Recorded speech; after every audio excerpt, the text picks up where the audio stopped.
पूरी प्रिपरेशन में कहीं स्टक वाली फीलिंग आई थी? पूरा इतना लंबा फेज जो था उसमें स्टक तो हुए थे। जब मैं स्टार्टिंग में आया था तब तो लो ही था स्कोर, फिर धीरे धीरे 70s तक आया, लेकिन एक बहुत बड़ा चंक मेरा 70s में ही था निकला। तो उस टाइम फर्स्ट मॉक का स्कोर याद है? फर्स्ट मॉक 38 स्कोर, 38 से सिलेक्शन तक। Selection. Very proud of your journey. धीरे धीरे करके जो प्रॉब्लम आने लगती है कि लेंदी पैसेजेस हैं, प्रिंसिपल्स कंफ्यूजिंग हो जाते हैं या ऑप्शंस कंफ्यूजिंग।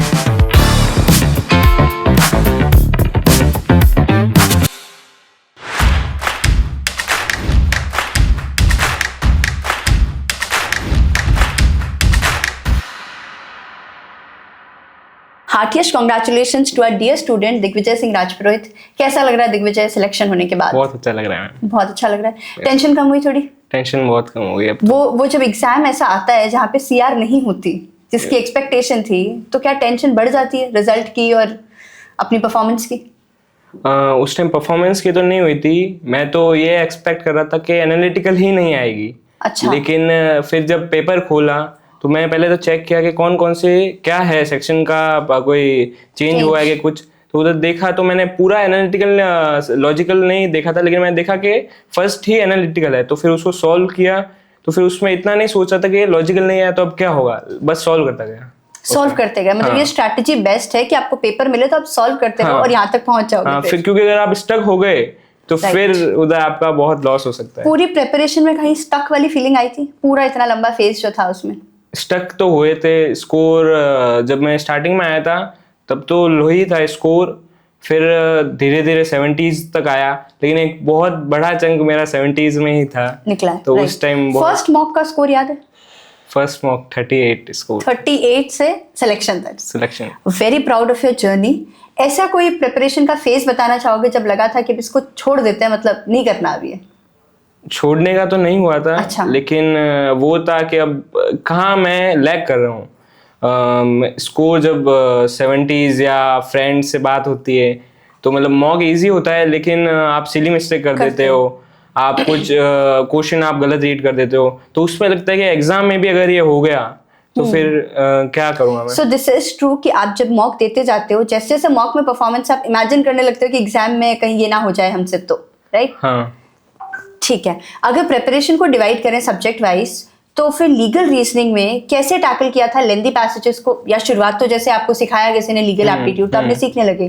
धीरे धीरे करके जो प्रॉब्लम आने लगती है कि लेंदी पैसेजेस हैं, प्रिंसिपल्स कंफ्यूजिंग हो जाते हैं या options confusing, how did you deal with that? तो लीगल तो बेसिकली जैसे जब क्लासरूम में स्टूडेंट था मैं, तब यहाँ पे जब अपने कॉन्स्टिट्यूशन लॉ है, आपके नॉर्मल टॉर्ट्स है, क्रिमिनल लॉ है, वो तो आपको क्लासरूम में एकदम सारे जो भी फैक्ट्स है उसके सब पता ही चलते हैं। तो उसका अगर कोई भी अगर टॉपिक पैसेज आ रहा है तो आप इजीली क्लियरली आप उसको सॉल्व कर सकते हो।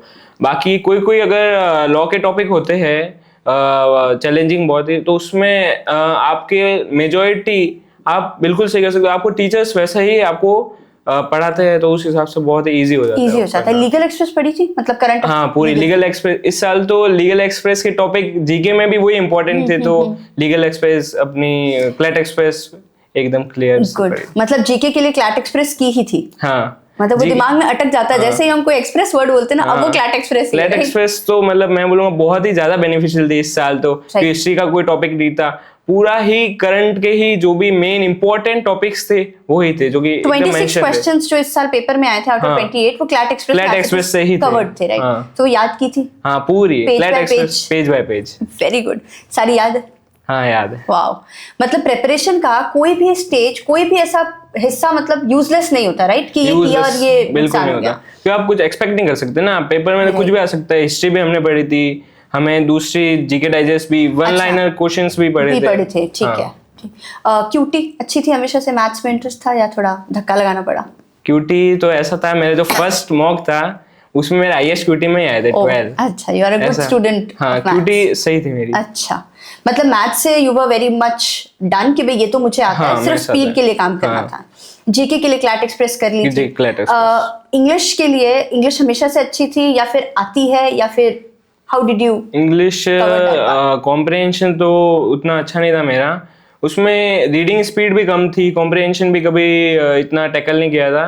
तो उसके लिए क्लासेस और सोनिया मैम ने जो भी एडवाइस की वो सब फॉलो करके, हाँ। मतलब क्या ऐसा कह सकते हैं कि आज की डेट में अगर किसी का कॉम्प्रिहेंशन या वोकैबुलरी अच्छा नहीं है हिंदी मीडियम से, तो वो कवर कर सकते हैं, कवर कर सकता है, बिल्कुल। मतलब आपको थोड़ा मेहनत, थोड़ी पेशेंस की जरूरत है। लाइक रिजल्ट इमीडिएटली नहीं मिलते, पर एक दिन मिलते हैं, राइट। और फिर उसको कहेंगे कि कंसिस्टेंटली प्रैक्टिस एक सब्जेक्ट में आप करते रहिए, वो इवेंचुअली अच्छा हो जाएगा, राइट। सीआर के लिए तो मतलब सीआर तो नहीं पूछूंगी, but did you prepare thoroughly for it? Yes, CR के लिए बहुत थॉरली था। एनालिटिकल के लिए भी था। एनालिटिकल के एक 1 and 2 पैसेज तो कंटिन्यूसली 2 और 3 मॉक के गैप में आता ही था। बाकी मॉड्यूल्स भी मिलती है एनालिटिकल की, तो वो भी सॉल्व की थी। मतलब मॉड्यूल सारी की थी, like prepared for anything and everything, right. बात करते हैं मॉक्स की। कितने मॉक्स आपने दिए थे पूरे अपनी प्रिपरेशन फेज में, याद है नंबर? मैंने 200 अराउंड दिए होंगे, हाँ। ठीक है, स्टार्टिंग के हटा देते हैं क्योंकि तब तक क्या है ना, रिदम बन रही होती है, हम पढ़ रहे होते हैं, कुछ हिट एंड ट्रायल्स कर रहे होते हैं। मॉक का एनालिसिस कितना इंपॉर्टेंट लगा? मॉक का एनालिसिस बहुत इंपॉर्टेंट होता है, क्योंकि हम खाली मॉक दे दिया तो ऐसा भी होता है कि एक मॉक दे दिया मैंने, फिर दूसरा मॉक भी उसके कंपैरेटिवली खराब ही जाता है अगर आप एनालिसिस नहीं करते हो। अच्छा। एनालिसिस से आप अपनी मिस्टेक आइडेंटिफाई करते हो, तो उससे आप दूसरे मॉक में उसको नहीं जाने देते, तो उससे बहुत ही ज्यादा इंप्रूवमेंट होती है, हाँ, रुक जाती है। जो मिस्टेक आपने पहले मॉक में की, if you identify the correct mistake, तो वो अगले में नहीं होगी, चाहे नहीं हो जाए, नई मिस्टेक हो जाए, हाँ, नहीं हो जाए, वो रिपीट नहीं होगी, right. Mock analysis of every mock notebook maintain की थी या मतलब? हाँ, वो मॉक डायरी आती है, मॉक डायरी को मेंटेन कर रखा था, like thoroughly for every mock. Very good. Notes बनाए थे किसी प्रिपरेशन के स्टेज में, कोई जीके के या नोट्स? हाँ, जीके के मैंने बीच में बनाए थे, ज्यादा तो नहीं बनाया क्योंकि मेरे को लगा क्लैट एक्सप्रेस में जो भी करंट के टॉपिक है सफिशिएंट है। फिर हिस्ट्री की भी क्लासेस होती थी यूट्यूब चैनल पे, हिस्ट्री की बुक भी दी हुई है, तो उतना तो नहीं किया, लेकिन थोड़े नोट्स बनाए थे। इंग्लिश नोट्स टाइप बुक ही है, तो फिर जरूरत नहीं पड़ती वापस लिखने की, राइट। न्यूज़पेपर पढ़ता था पहले, सिस्टमैटिक पढ़ाई की है, राइट। न्यूज़पेपर करना, मॉड्यूल्स करना, मॉक करना, मॉक का एनालिसिस करना, मिस्टेक्स देखना अपनी, राइट। और कॉन्फिडेंस कितना अप था कि मतलब इस बार वाला पेपर हो जाएगा? कॉन्फिडेंस तो अभी था, स्कोर्स भी अच्छे आ रहे थे इस ईयर तो, और मॉक भी अच्छे जा रहे थे, तो इतना प्रेशर नहीं लिया मैंने। प्रेशर नहीं लिया। इंपॉर्टेंट है कि पढ़ते जाओ, सिस्टमैटिकली पढ़ते जाओ, डिसिप्लिन पढ़ाई, पर टेंशन मत लो। टेंशन लोगे तो आप वो बहुत ही आपको नेगेटिव इफेक्ट ही करेगा, उससे पॉजिटिव कुछ होने नहीं वाला। ऐसा कुछ पॉजिटिव प्रेशर वाला महसूस नहीं होता है, राइट। दिग्विजय, जब इतनी सिस्टमैटिक पढ़ाई की है तो टाइम टेबल तो जरूर फॉलो किया होगा, कुछ बताना चाहोगे अपने डेली टाइम टेबल के बारे में? टाइम टेबल मैम, मैं फॉलो टास्क बेस करता था। अच्छा। टाइम बेस नहीं करता था। टास्क बेस मतलब अपने मॉक देना, एक अपनी कोई भी क्लैट एक्सप्रेस रिवाइज करना, तो उस हिसाब से मैथ्स की कोई डीआई बनाना, तो वो मैं टास्क बेस करता था। टास्क पूरा हो गया तो उधर मैं क्लोज कर देता था, टाइम बेस नहीं रखता। रिवीजन जैसे अपन करते हैं, तो did you follow a revision plan as well कि भाई ये इतने टाइम में दोबारा रिवाइज करना है? क्योंकि मुझे ऐसा लगता है कि जब आप इतने सारे फैक्ट्स याद कर रहे हो जीके के या फिर इंग्लिश की वोकैबुलरी, तो आपको वो बार बार रिवाइज करना जरूरी है। तो रिवीजन की कितनी इंपॉर्टेंस रही? रिवीजन तो बहुत ही ज्यादा इंपॉर्टेंट है। सबसे ज्यादा तो क्लैट एक्सप्रेस अगर आप आज पढ़ रहे हो तो आपको 3 to 4 डेज में उसको अगर रिवाइज कर रहे हो तो वो बहुत ही आपका फैक्ट माइंड में रह जाता है। हाँ, तो मतलब ये बात तो जरूरी है कि रिवाइज करते जाओगे तो वो चीजें सीमेंट होगी दिमाग में, तो फिर भूल जाने का डर रहता है, राइट। ऐसा कोई स्ट्रैटेजी या ऐसा कोई अपनी तरफ से यू मेड एन एफर्ट कि जिससे चीजें दिमाग में सॉर्टेड थी एंड काम टाइम पे हो जाते थे, लाइक टास्क खत्म हो जाते थे, ऐसा कुछ? मैं मतलब ऐसा था कि एक गोल है कि मतलब 5 सब्जेक्ट अगर दिन में मैं कुछ भी उनका कर रहा हूँ, अच्छा, तो फिर उससे मेरे को बहुत बेनिफिट हो जाएगा। अगर मैं जीके का कोई भी टॉपिक पढ़ रहा हूँ 5-6, मैथ्स बना दिए एक दिन में, इंग्लिश की अपने सेक्शन बना दिए लॉजिकल के, तो वो बहुत ही ज्यादा बेनिफिशियल होता है। मुझे लगता है प्रेपरेशन को 2 फेजेस में डिवाइड कर सकते हैं। जैसे कि स्टार्टिंग जब आपने पढ़ाई शुरू की है तो आप दिन में 1 या 2 सब्जेक्ट्स, 3 सब्जेक्ट्स के साथ डील करते हैं ना? तो 3 ही। और उसके बाद में जब सब्जेक्ट्स कवर होने लग जाए तब एक दिन में 5 को भी टैकल कर सकते हैं, राइट? तो ऐसे मेरी जर्नी भी 2 फेज की, एक तो 12th की और एक ड्रॉपर की। तो ड्रॉपर में तो थोड़ा एडवांस हो गए थे, तो उस हिसाब से थोड़ा कॉन्फिडेंस भी अप हो जाता है, क्योंकि 12th क्लियर हो जाती है तब लगता है, राइट। पूरे प्रिपरेशन फेज का क्रेडिट किसको देना चाहोगे, या anyone who supported your journey? Credits तो अपनी लॉ प्रेप ट्यूटोरियल फ्रेंड्स में मेरे बहुत अच्छे हैं। वो भी मतलब नॉर्मली सब ही पढ़ाई में है, सारे बाकी दूसरे भी अभी एनएलयू में भी बहुत दोस्त थे तो उनसे भी बात होती थी। हाँ राइट, इंस्पायरिंग लगता है ये चीज कि कोई चला गया एनएलयू या फिर साथ वाले। ग्लैडली तुम्हारे साथ जो फ्रेंड्स हैं उनका भी सिलेक्शन इस साल हो चुका है, तो इट्स लाइक ग्रुप सिलेक्शन है, ग्रुप सिलेक्शन हो गया राइट। तो वो अपने लिए जब खुशी होती है तो दोस्तों के लिए भी खुशी होती है, राइट। ऐसा कोई इंस्पायरिंग किस्सा तुम अपने फ्यूचर एस्पिरेंट्स को सुनाना चाहो कि भाई क्लैट करना आसान है, कर सकते हैं वो भी? क्लैट का ऐसा आसान बुलाओगे या मतलब मेहनती प्लस आसान चीज? मेहनत तो आपको हर एक लाइफ के हर एक फेज में ही लगेगी, आसान तो मैं नहीं बोलूँगा क्योंकि मेहनत तो लगती ही है आपको हर एक फेज में। बस ये बोलूँगा कि अगर आप मेहनत कर रहे हो और कंसिस्टेंट है, कंसिस्टेंसी। कभी ब्रेक लेते थे?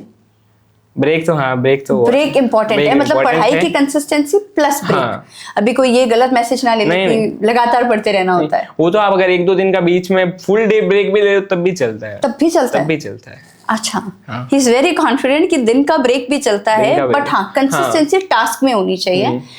एक कॉमन क्वेश्चन है देन लाइक मतलब टास्क बनाते हैं, 10 बनाए तो 8 ही कंप्लीट होंगे, ऐसा होता था? हाँ, वो तो कि वो 2 छूट जाते हैं। हाँ। तो वो फिर नॉर्मल रहते थे कि कोई व्यक्ति कल हो जाएगा? हाँ, नॉर्मल है क्योंकि आपका ब्रेन भी थक जाता है। हाँ। तो अगर आप उसको नेक्स्ट डे भी शिफ्ट कर रहे हो तो वो भी बेनिफिशियल है, क्योंकि अगर आप फिर वो उसके बाद कुछ भी अगर आप रिहैब की कर रहे हो आपका, तो उससे आपको माइंड ही शार्प हो रहा है, राइट। मतलब ऐसा जरूरी नहीं है कि 10 काम लिख दिए तो काम खत्म करने। हाँ। 8 करो पर अच्छे से करो। हाँ, अच्छे से करो। कोई ऐसा सब्जेक्ट था पूरे 5 सब्जेक्ट्स में से जो लगा कि टिपिकल है या डिफिकल्ट है और उसको बहुत ज्यादा एफर्ट देने की जरूरत पड़ी हो? आई वुड से इंग्लिश ही था सबसे ज्यादा। तो मेरे लॉजिकल में स्टार्टिंग में था, लेकिन फिर वो डेवलप हो जाता है लॉजिकल आपका धीरे धीरे। और अगर इंग्लिश कॉम्प्रिहेंशन अच्छा है तो वैसे भी पैसेजेस पढ़ने में वैसे भी लॉजिकल में, राइट। कोई क्विक कैलकुलेशंस वगैरह आती थी या फिर मतलब मैथ्स अच्छी ही थी? क्विक कैलकुलेशन मैं तो यही बोलूंगा, अगर आप रेशियो, परसेंटेज एंड प्रोपोर्शन करते हो तो आपके लिए बहुत ही ज्यादा अच्छा सफिशिएंट ही हो रहता है। एक और टॉपिक्स है जो आप कर सकते हो, लेकिन रेशियो, प्रोपोर्शन एंड परसेंटेज ये मोस्ट इंपॉर्टेंट है। इस साल भी 12 question all ratio, proportion and इस पे ही थे। मतलब वो भी अगर कोई सेक्शन डिफिकल्ट करके दे रहे हैं, जैसे उन्होंने एआर दिया तो उन्होंने फिर जीके और क्यूटी को आसान कर दिया। जीके क्यूटी कैलकुलेटिव थी, क्यूटी लेकिन डुएबल थी। हाँ, पर वही वाली बात है, प्रैक्टिस करके जा रहे हैं तो फिर कर ही सकते हैं, फिर तो आराम से कर सकते हैं, right. Digvijay, it is a very proud moment to be sitting here with you. Thank you so much for your time. Thank you.